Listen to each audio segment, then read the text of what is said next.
Hey guys, here Ranger here, and I'm back with the final update on that 1974 Diamond Rio Apollo 116 kit restoration that I bought. And as you can tell, the truck itself is completely put back together. Everything is put back together on it. Everything is solid. And I just want to kind of go over this kit. As you can tell with my last video, the kit was in pieces. There wasn't very much on it that was actually put together. The frame and the engine was actually put together. Some of the lights on it, the front bumper, turn signals, or park lights, fuel tank, the lights horn, etc. Some of these things were put together on it, but not everything was actually fully complete on it, so I was able to restore the truck, and I got everything glued down on it so it will not come apart. But I just kind of want to show you the original seller of the vehicle painted it this beautiful gold brown color and made it a really nice, really beautiful looking rig, and it's definitely a showpiece. I'm very happy to have this in my collection.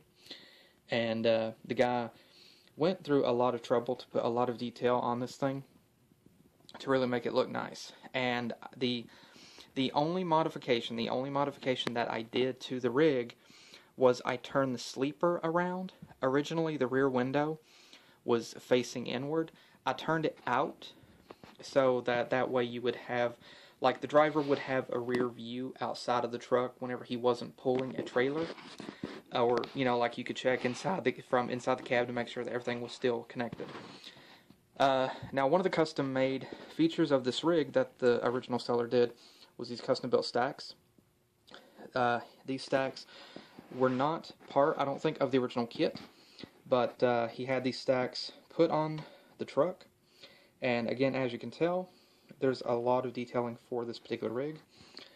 Even hoses and everything, like this little hose here, which is a really nice feature. The interior is definitely one of my favorite parts. I am a sucker for tan interiors, and this interior is just this beautiful tan with brown dashboard, or brown instrument panel, and I really, really love that feature. It looks really, really good with the brown instrument panel, and I love the tan interior. And again, the color of this thing just shines. And the rear, the guy also put this additional feature here, the connection cables for the trailer. And it's really cool because these are a little wiggly, but they're not. These are a little wiggly. These are a bit wiggly, but they're not, like, I mean, they're really solid, so they won't come off. The truck also features the Diamond Rio emblems on the mud flaps, which is really nice. Features really nice Diamond Rio mud flaps. And like I said, I've got the entire kit put back together, and I am very happy with this kit. This is a very beautiful rig, and I look at this and I honestly think of something that you would have seen in California, cruising along the 101. Possibly back in 1974, back in the late 70s, maybe even early 80s, you know. See something like this cruising along, see one of these cruising along, pulling a 53-foot trailer. Now, of course, you know the different rigs, but this is kind of an uncommon rig. Today, there's still Kenworths, Peterbilts, Max. There aren't any Diamond Rios today. So this is a very unique rig. This too has history with it, like these old rigs. I'm very happy to have this one added to my collection, and I'm very, very happy with this rig. It turned out beautiful.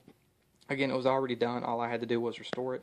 But again, I'm very happy with how this thing turned out. It looks absolutely gorgeous, and it's a true legendary highway traveler. And I'm very, very happy to have this. But anyway, I hope you guys like the restoration that I did. And again, thank you guys again for joining me, and hopefully I will see you guys in the next video that I do. Take care.